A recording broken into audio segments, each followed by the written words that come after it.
নমস্কার, আমি কৌশিক রায়। সকল দর্শক বন্ধুকে আন্তরিক অভিনন্দন, শুভেচ্ছা জানাই। বৃশ্চিক রাশি এপ্রিল 2026 আপনাদের কেমন যাবে? বিশেষ করে আপনাদের ভাগ্য, কেরিয়ার, স্বাস্থ্য, কর্ম, প্রেম বিস্তারিত আলোচনা থাকবে। আপনারা অবশ্যই ভিডিওটি মোটেও স্কিপ করে দেখবেন না। আলোচনাটি প্রথম থেকে শেষ পর্যন্ত অবশ্যই শোনার চেষ্টা করুন। দেখুন, অনেকে কমেন্ট করেন যে কৌশিকদা আপনি বলছেন আমার সাথে হচ্ছে না। যারা ভিডিওটি দেখছেন, কষ্ট করে কমেন্ট করছেন, তাদেরকে আমি ধন্যবাদ জানাই। কারণ আপনারা খুব কষ্ট করে ভিডিওটি দেখার পর আপনারা কমেন্ট করছেন। কিন্তু আমি বারবার বলি, এটা ব্যক্তিগত, আমি জন্মকুণ্ডলী আলোচনা করছি না। বর্তমান যে গ্রহের যে ট্রানজিট, সেই অনুযায়ী এই রাশিফলটি আপনাদের সামনে তুলে ধরছি। দেখবেন এই রাশিফলটি আপনারা বন্ধু হিসাবে নিন, গাইড হিসাবে নিন, নিশ্চিত রূপে আপনারা কিন্তু লাভ পাবেন।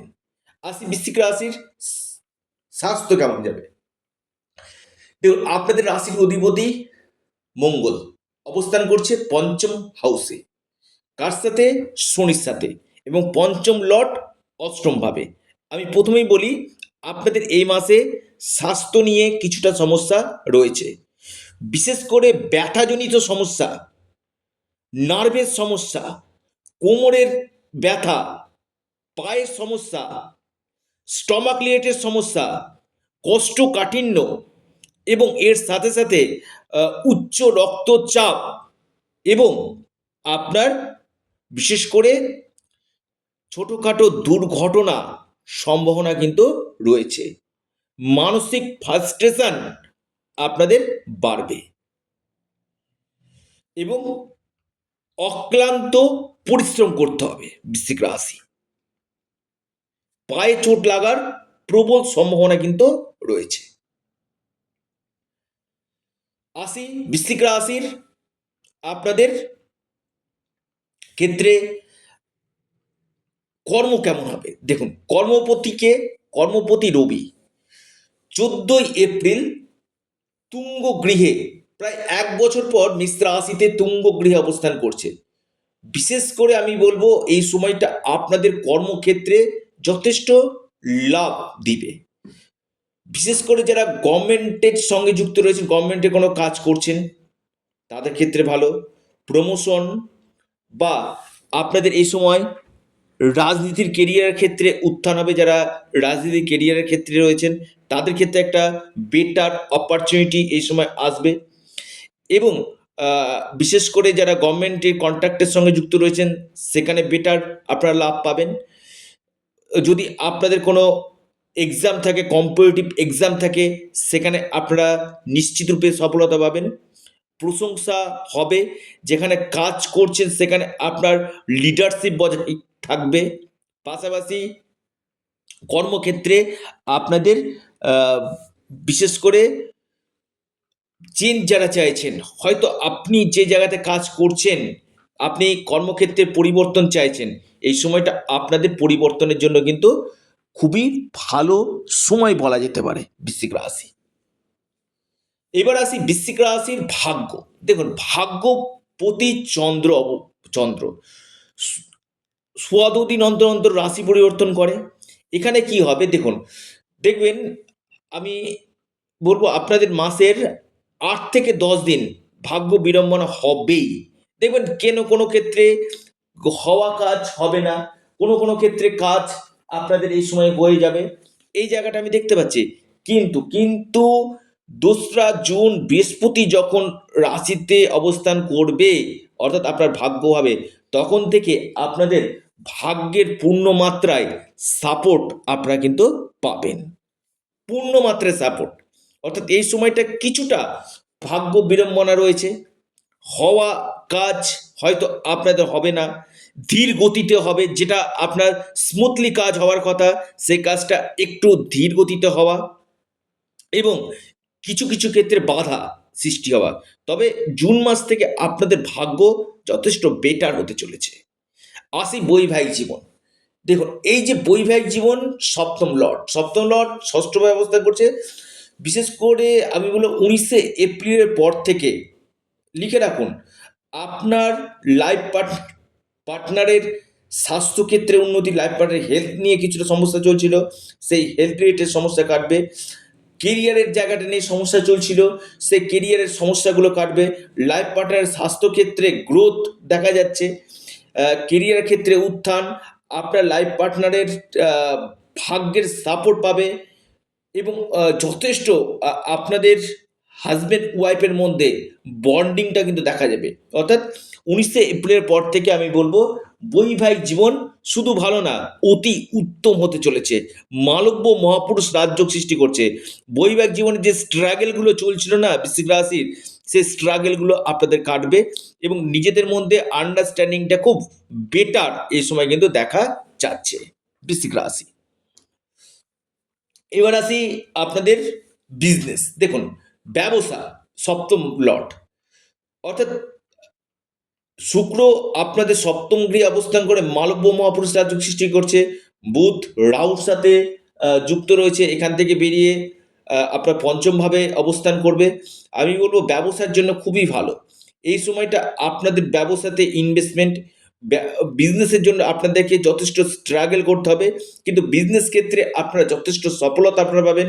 নতুন কোনো ব্যবসাতে আপনি হাত দিতে পারেন, ইনভেস্টমেন্ট করতে পারেন 19শে এপ্রিলের পর থেকে। যারা হিউজ ইনভেস্টমেন্ট করতে চাইছেন 19শে এপ্রিলের পর থেকে আপনার ব্যবসাতে ইনভেস্টমেন্ট করুন, সেটা আপনাদের ক্ষেত্রে মঙ্গলকারী হতে কিন্তু চলেছে বৃশ্চিক রাশি। বিজনেস ভালো হতে চলেছে। এবার আসি আপনাদের সন্তান ক্ষেত্র। দেখুন, পঞ্চম ভাবে শনি মঙ্গল অবস্থান, সন্তানের হেলথ রিলেটেড জায়গা, স্বাস্থ্য নিয়ে কিছুটা টেনশন, অথবা সন্তানের কেরিয়ার নিয়ে আপনার কিছুটা টেনশন হতে পারে, বা সন্তান অবাধ্য হয়ে যাওয়া, সন্তান আপনার কথা না শুনতে পারে, সন্তানের জায়গাটা নিয়ে আপনার মাথা ব্যথার কারণ এ মাসে কিন্তু হতে পারে। অর্থাৎ শনি মঙ্গলের একত্রে অবস্থান, যেটা আপনাদের সন্তানের ক্ষেত্র নিয়ে কিছু কিছু ক্ষেত্রে আপনাদের সমস্যাগুলো কিন্তু তৈরি কিন্তু করবে বৃশ্চিক রাশি। বৃশ্চিক রাশির আমি আরেকটি কথা আপনাদেরকে বলি, আপনাদের শিক্ষা পঞ্চমভাবে শনি মঙ্গল। আমি একটু বলি, হয়তো আপনি কোনো ভালো কলেজে অ্যাডমিশন নেবেন, কেউ আপনাকে এসে বললো না এটা এ লাইনটা চুজ করা ঠিক হয়নি, আপনি কনফিউশন হয়ে যাবেন, এই জায়গাটা কিন্তু রয়েছে। বা মাইন্ড ডাইভার্ট হয়ে যাওয়া, পড়াশোনাতে কনসেন্ট্রেশন না আসা, মনোসংযোগের কিছু কিছু ক্ষেত্রে অভাব দেখা যাচ্ছে এডুকেশনের জায়গাতে। মাঝে মাঝে অনীহা চলে আসা, কিছু কিছু ক্ষেত্রে ক্লান্ত হয়ে যাওয়া, মন না লাগা পড়াতে, বা কোনো পরীক্ষা থাকলে সেখানে কোনো ভুল উত্তর দিয়ে চলে আসা, এই জায়গাগুলো কিন্তু বৃশ্চিক রাশি দেখা যাচ্ছে। ওভারঅল আমি বলবো এডুকেশনের জায়গাটা যথেষ্ট চাপ আপনাদের রয়েছে। আসি আপনাদের প্রেম, পঞ্চম ভাবী প্রেম, পঞ্চমে শনি মঙ্গল অবস্থান। আপনার যে লাইফ পার্টনার আপনাকে ডোমিনেট করবে, অর্থাৎ ডোমিনেটের জায়গাটা কিন্তু যথেষ্ট রয়েছে। আপনার রাগজেদ বাড়বে, কিন্তু তার থেকে দুগুণ আপনার যে অপোজিশন রয়েছে তার রাগজেদ আরও বাড়বে। অর্থাৎ এখানেই কিন্তু আসল জায়গা, যেটা আপনাকে কিন্তু ম্যানেজ করে চলতে হবে, যথেষ্ট যথেষ্ট এই জায়গাটা ম্যানেজ করে চলতে হবে, নয়তো আপনার যে লাভ লাইফ রয়েছে সেখানে কিছু সমস্যা আসা, রাগ জেদ, ইগো, সেন্টিমেন্ট, এই জায়গাগুলো বাড়ার জন্য নিজেদের মধ্যে কোনো কোনো সময় কথাবার্তা বন্ধ হয়ে যাওয়ার সম্ভাবনা রয়েছে। অর্থাৎ এই জায়গাটা কিন্তু আপনাদের ক্ষেত্রে অতীব একটা সমস্যা বহুল বলা যেতে পারে। অর্থাৎ মানে আপনাকে ডমিনেট করতে চাইবে, আপনার রাজ্যের তার থেকে এসি রাজ্যের বাড়বে আপনার অপোজিট যে রয়েছে তার। অর্থাৎ এই জায়গাটা আপনাকে ঠান্ডা মাথায় এগাতে হবে, কারণ পরিস্থিতি ভালো না। সেখানে আপনাকে ম্যানেজ করে আপনি যদি চলতে পারেন, আপনার লাইফ অবশ্যই ভালো হবে। যদিও আপনার ব্যক্তিগত জন্মকুণ্ডলী দেখা দরকার রয়েছে। চতুর্থভাবে রাহুর অবস্থান, কোনো গাড়ি, কোনো মেশিনারি গুডস, কোনো লোহা, কোনো বাড়ি, এই সকল জায়গাতে আপনি ইনভেস্টমেন্ট করতে পারেন, এই সম্ভাবনাটা যথেষ্ট রয়েছে। মায়ের স্বাস্থ্য নিয়ে কিছুটা আপনার টেনশনের কারণ হতে পারে, এবং কর্মক্ষেত্রে বেশ কিছু চেঞ্জ হওয়ার সম্ভাবনা রয়েছে। অর্থাৎ আমি বলবো একটা কথা, যে এই জায়গাগুলো অবশ্যই কোনো ইনভেস্টমেন্টের করতে কোনো প্রপার্টি পারচেস করতে যাচ্ছেন, অবশ্যই কনসাসনেস থাকুন। আর্থিক স্থিতি আপনাদের যথেষ্ট বেটার থাকবে এই সময়, এবং বিদেশ থেকে কোনো অপরচুনিটি আসার সম্ভাবনা আপনাদের রয়েছে, এবং কর্মক্ষেত্রে প্রচুর চাপ, প্রেসার কিন্তু আপনাদের থাকবে। আপনাদের একাদশপতি নিচস্থ গৃহে অবস্থান করছে, অর্থাৎ সফলতা আসবে, কিন্তু যথেষ্ট স্ট্রাগলের মাধ্যমে আপনাদের কিন্তু সফলতা আসবে। কি উপায় করবেন? হনুমানজির উপাসনা করুন, হনুমান চল্লিশা পাঠ করুন, মঙ্গলে বীজমন্ত্র পাঠ করুন, নিশ্চিত রূপে আপনারা লাভ পাবেন, এবং বিষ্ণু সহস্রনাম পাঠ করুন। পাশাপাশি আপনারা আপনাদের প্রিয় চ্যানেল অ্যাস্ট্রো এডুকেশন ইউটিউব চ্যানেলটিকে সাবস্ক্রাইব, লাইক, শেয়ার করতে ভুলবেন না। সকলে ভালো থাকুন, সুস্থ থাকুন। নমস্কার, ধন্যবাদ।